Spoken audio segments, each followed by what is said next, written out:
So now we're going to move on to 2.3, which is converting units and prefix conversions. So this is going to become second nature, and this first part of deriving the prefix is going to kind of be involved in the process along the way. But the goal here is to make the connection between two different units. So if I am trying to convert between, I don't know, 23.1 uh, grams, and I want to convert that into milligrams, right? You eventually are going to get to the point where you can just move the decimal and say, hey, this is the number that I have. But what we need to do is I need to recognize that I'm going from grams to milligrams. So I need to know the relationship between grams and milligrams. So I'm going to put the units there and an equal sign in between. They should be the same representation. Which of those is bigger is always the question that I ask. 1 gram or 1 milligram? Well, we know that 1 gram is bigger. And so now once we have that, so equal sign, grams on one side, milligrams on the other. So unit on one side, other unit on the other. We're going to ask which one's bigger, and we're going to set that to 1. 1 gram is equivalent to how many milligrams? Well, it turns out there are 1,000 milligrams in a gram. There's 1,000 years in a millennium, and there we go. So this is the conversion. I can write this fraction any way I choose. So I can write 1 gram over 1,000 milligrams, or I can write 1,000 milligrams over 1 gram. Since these two things are equal to each other, this and this are both essentially equal to 1. They're equal to each other, much like if I took some random number, 3 over 3 is equal to 1, right? So if I have the same representation, it doesn't matter that their units are the same. Just like if I said, all right, well, how about if I put 9 divided by 3 all over 3, right? 9 divided by 3 is 3. This is equal to 1. So both of those are representations. Ultimately, the point is you can take a conversion factor and you can flip it however you like. So we are going to use this concept to do conversions. So the process is this. I'm going to write down my measured number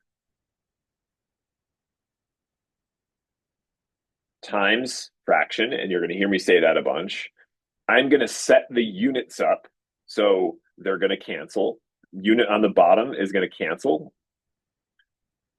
and this unit is going to remain. But ultimately, this thing is a conversion factor. A conversion factor. This is a conversion factor. This is a conversion factor. It's that determination we did, and we're going to see how we do it. The units are going to cancel, and you're going to end up with the new unit and the new number. New number with new unit. That's the process. By the way, I should mention number of sig figs is equal to the number of sig figs here. So what I start with, number of sig figs I start with and end with should be equal to one another.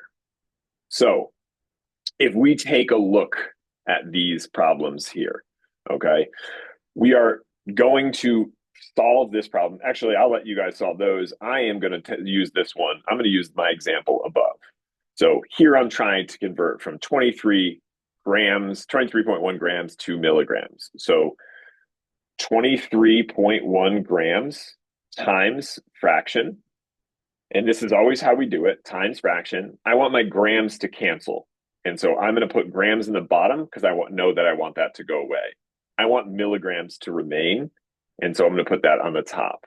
1 gram is equivalent to 1,000 milligrams. Again, that's what we said above. Grams cancel. And the unit I'm going to have at this point is milligrams. It's exactly what I want. I'm going to write the unit first. And now I'm going to do the math. I'm going to pull out my calculator, 23.1 times 1,000. Ultimately, 23.1 times 1,000. There are 3 zeros here. So I'm moving the decimal 3 times. So 23,100. There are 3 sig figs. 3 sig figs. Do not put a decimal there. That's my answer. 23,100 milligrams. All right. Convert the following. So give these a go. We're going to try them in class.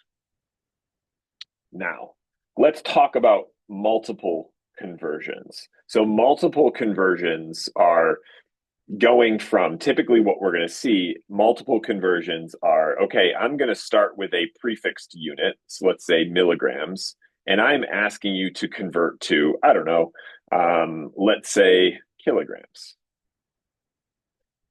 Do you know the how many milligrams are in a kilogram, right? Could we set up that unit conversion? I'm going to erase this, so don't write it. Do you know how many? Well, we know 1 kilogram is better. Do you know how many milligrams are in a kilogram? No, not off the top of your head. So we're gonna do multiple conversions instead. Instead of going directly to kilograms, we're just gonna always go to the prefix list unit and then back, because I do know the relationship between milligrams to grams. And then I do know the relationship to grams to kilograms. So you never need to memorize anything other than back to the prefix list unit. And so we're going to do, instead of doing it in one step, we're going to do it in two. And the way that works is my measured number times conversion factor 1. That's conversion factor 1. Times conversion factor 2. That's conversion factor 2. Equals my new number. That's it. Same exact idea. That's the process. So let me actually toss a number in front. Let's say I want to go from, I don't know, sure, we'll do 23. We did this already. 23,100 milligrams to kilograms. That's my conversion.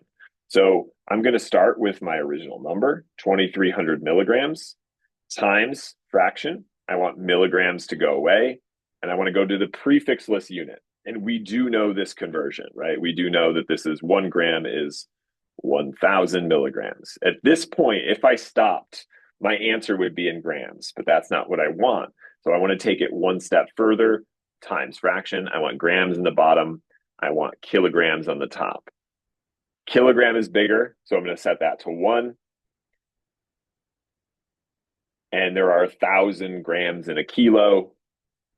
Grams cancel, and I am left with the unit of kilograms. So again, instead of going directly, we're always just going to go to the prefix list unit, and then back to the new prefix.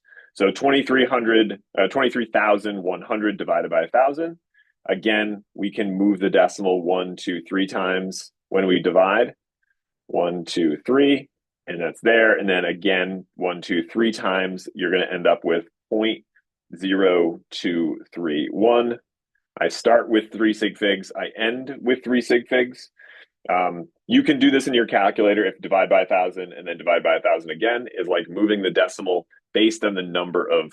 So if you multiply, you move the decimal to make the number bigger. If you divide, you make the number smaller by that number decimal places. So move it 3 decimal places to make it smaller, move it 3 decimal places to make it smaller, and that's what you end up with. So with that said, give these a go. Again, the same concept where you're always going to the prefix list unit before you continue. All right. So now we're going to move into dimensional analysis next.